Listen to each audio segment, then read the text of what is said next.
Busing, meron tayong ano ngayon, Ninja 400 na kinabitan natin ng ilaw, busina, passing, etc. Yan. Mamaya pakita natin sa inyo yung ano, pakita namin sa inyo yung ilaw, yung lakas ng ilaw. Ito yung ilaw. Oh, laser gun. And then yung ano niya, ano tawag dito, yung bracket. So nakikita nyo yung bracket natin, makapal yan mga busing. Makapal. And then yung horn pala nito mga busing ay ano to, naka dual horn. Ayan, passing with dual horn. Ayan, pag busina sabay pack. Yan, ganun. Mamaya pakita ko sa inyo pakita natin sa inyo ang result niya mamaya. Naayos pa niya Ivan eh. So pati yung ilaw niya dito sa ilalim, ayan o, ang ilaw niya sa ilalim. Sinabay natin yan lahat. Passing. Pagka busina, umiilaw lahat. Tingnan nyo mamaya, wait lang. Okay, ito na siya. Pakita natin sa inyo ang ating ilaw. Okay, yan yung ilaw niya sa baba. Ito sa ilaw niya sa ano, sa slider. Oh. Sige, isa pa. Grabe, ang ganda. Ang ganda. Pag busina sabay pag busina niya sabay pack ganon. Mga busing, hindi po yan blinker kasi yung iba kasi hindi nakakaintindi. May mga iba nagko-comment, bawal yan ganon. So mga busing, hindi yan blinker iba yung blinker, iba yung passing. Passing yan mga busing. Okay? So ayan, pag busina sabay pack ganon. Passing ang tawag dyan, hindi blinker. So mga hindi nakakaintindi dyan. Okay? Hindi po yan blinker. Alright, sinabay lang po natin yan sa busina. Okay, so ayan, meron siyang stock horn and meron siyang busina. Ayan, yung stock niya hindi natin tinanggal mga busing. Andyan pa rin yung ano niya, stock niya. Okay, so ayan, ito lahat yan sinabay natin yan pati sa ilalim and then dito yung laser gun niya at saka yung mini driving light.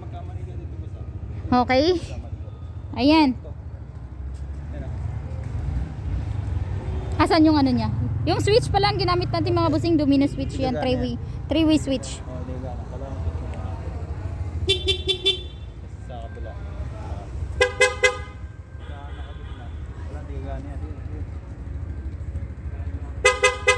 Oh. Dalawa sila magkasama, ano.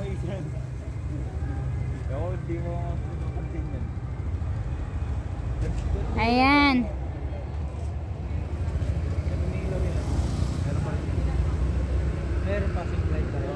Kahit umiilaw yan mga busing, meron pa rin yan. Tingnan mo.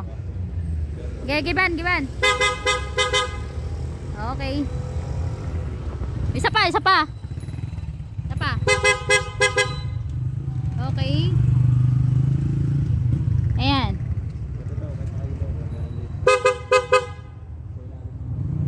Sa ilalim naman.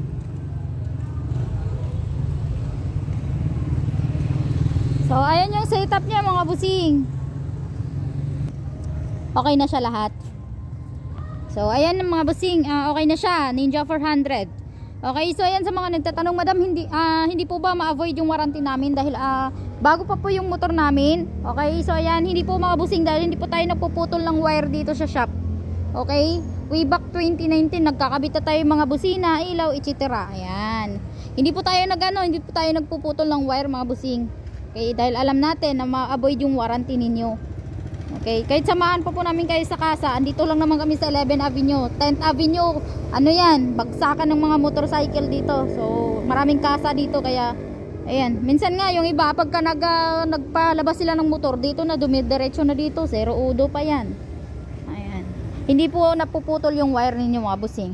Okay, so ayan, maaari nyo kaming kontakin sa aming cellphone number. Ayan, 0995-813-7766 or di kaya 0997-2761800. At matagpuan po kami dito sa 11th Avenue, 4th Street. Ayan, 4th. Tingnan nyo, 4th Street. 11 Bakery Landmark. Ayan, 11 Avenue, 4th Street, S. Grace Park, Caloocan. Ayan, ito lang po yung linya na to. Dito lang po kami sa harap. Ayan, grain, yung grain na ano, na shop. Okay, so ayan, nasa center lang po lang po kami mga busing. And bakery. Ayan. Yun ang bakery natin na Landmark. And then merong Esquina Cafe. Ayan. So yan ang ating Landmark mga busing. Okay. So ayan. Tawagan nyo lang po kami mga busing. And message nyo kami bago kayo pupunta. Okay. Ayan. Maraming salamat. And God bless everyone.